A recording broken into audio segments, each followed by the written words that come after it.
اگر کوئی شخص قربانی کے دنوں میں قربانی نہ کرے بلکہ اتنی ہی رقم کسی غریب کو دے دے تو کیا یہ درست ہے؟ ایسا شخص اگر غنی ہے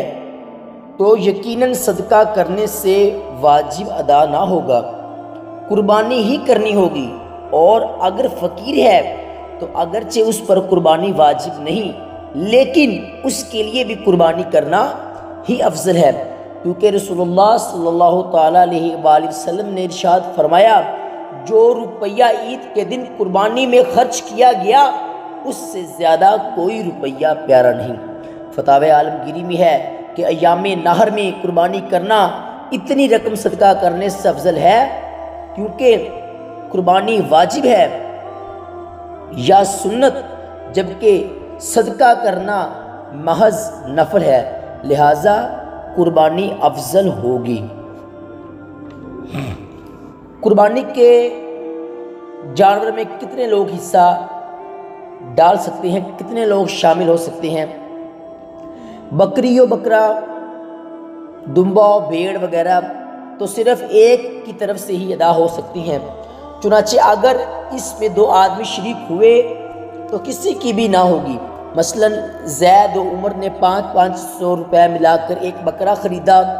اور یہ نیت کی کہ یہ ہم دونوں کی طرف سے ہے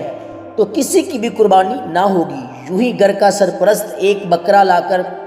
اس طرح نیت کرے کہ یہ جانور میری پورے گھر والوں کی طرف سے ہے تو کسی کی طرف سے بھی قربانی ادا نہ ہوگی۔ ہاں یہ ہو سکتا ہے کہ قربانی تو اپنی طرف سے کرے اور اس کا ثواب تمام گھر والوں کو بخش دے۔ ہاں گائے اور اونٹ میں 7 آدمی حصہ ملا سکتے ہیں، جیسا کہ حضرت جابر بن عبداللہ رضی اللہ تعالی عنہ سے روایت ہے کہ رسول صلی اللہ علیہ وآلہ وسلم نے ارشاد فرمایا، گائے 7 آدمیوں کی طرف سے اور اونٹ 7 آدمیوں کی طرف سے ہے، یعنی کہ گائے 7 اور اونٹ 7 آدمیوں کی طرف سے کفایت کر سکتا ہے۔ اب شرکاء سے متعلق ضروری مسائل وہ یہ ہیں کہ گائے یا اونٹ میں شریک افراد کو کیا کیا کرنا ضروری ہے۔ اگر اونٹ یا گائے کے شرکاء میں سے کسی کا حصہ 7ویں حصے سے کم ہوا تو بقیہ 6 کی قربانی بھی نہ ہوگی۔ مثلا 7,000 کی گائے میں 5 نے 1,000 روپے، چھٹے نے 1,500 اور 7ویں نے 500 روپے ملائے، تو اب چونکہ آخری شخص کا حصہ 7ویں حصے سے کم ہے لہٰذا ان میں سے کسی کی بھی قربانی نہ ہوگی۔ ایک گائے میں 8 آدمی شریک ہوئے، کسی کی بھی قربانی نہ ہوگی۔ شرکاء میں سے کسی ایک کی نیت فقط گوشت حاصل کرنے کی ہے، قربانی کی نہیں، تو بقیہ کی بھی قربانی نہ ہوگی۔ مثلا شرکاء نے زید کو گائے میں شریک ہونے کی دعوت دی، زید جواباً کہتا ہے کہ میں تو قربانی کے لیے بکرا خرید چکا ہوں، چلو ایسا کرتے ہیں کہ اب میں شریک ہو کر کباب وغیرہ کے لیے گوشت لے لیتا ہوں، تو آپ لوگ قربانی کر لیجئے گا، تو اس صورت میں بھی کسی کی بھی قربانی نہ ہوگی۔ اب جو ہم آگے مسئلہ بیان کریں گے اس سے پہلے شریک ہونے سے قبل، یعنی کہ مذکورہ مسئلے کے پیش نظر شریک ہونے سے قبل یہ اطمینان بھی کر لیں کہ سب شرکاء کی نیت قربانی کی ہی ہے یا نہیں۔ شرکاء میں سے ایک کی نیت اس سال کی قربانی کی ہے اور باقی کی گزشتہ سال کی قربانی کی، تو اس سال کی قربانی کی نیت کرنے والے کی قربانی درست ہوگی اور باقی سب کی نیت باطل ہو جائے گی، کیونکہ سال گزشتہ کی قربانی اس سال نہیں ہو سکتی، جیسا کہ عنقریب وضاحت کے ساتھ ہم بیان کریں گے انشاءاللہ عز و جل۔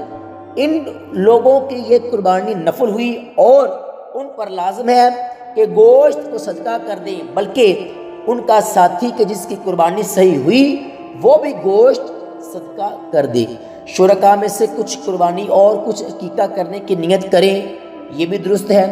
قربانی کے لیے گائے خریدی اس نیت کے ساتھ کہ بغیر شرکاء کے کرے گا، پھر اس میں 6 اشخاص کو شریک کر لیا،